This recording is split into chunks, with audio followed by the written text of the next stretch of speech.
Hi, this is Tahir from MCD Security Systems in Bradford.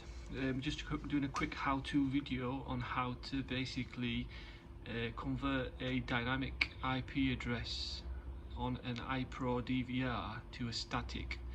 This just helps sometimes, for example, when certain routers and certain DVRs are not compatible and stuff like that. It just means that the IP address that the DVR gets the first time it connects via DHCP, it just keeps that as a static IP for long term, basically, and permanently. So first thing is just to basically, if you right click, it's going to ask you to draw your pattern. So the default patterns that we usually leave on the boxes are the Z. Basically, if you right click, it's going to bring up the menu. You go over to the actual system box there. You go down to TCP IP.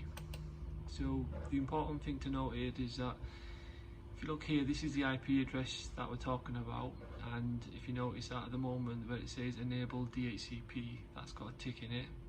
So just before we untick that box, we need to make sure that the system is actually online. So we go down to advanced, we go up to P2P, and this is the status that we need to look out for.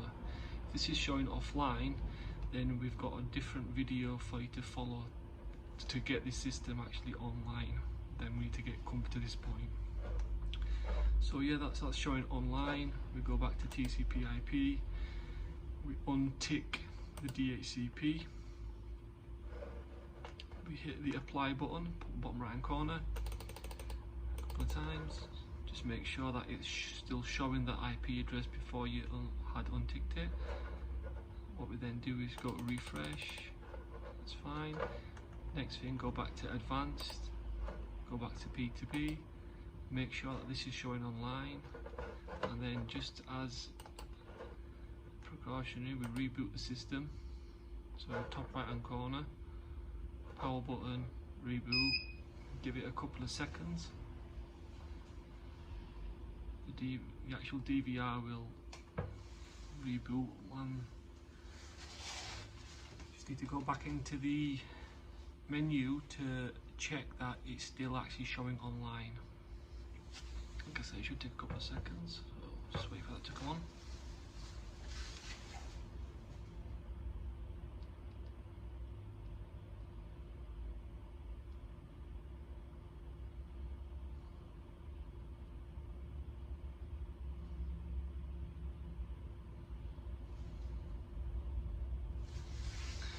Okay, so DVR back on, right click, whatever your pattern may be, that's wrong one. There you go, right click, into settings, down to TCP IP, confirm that the IP address is still the same as what we left it as yet, then the important bit, advanced, P2P, yeah, showing online, excellent, so that's that done.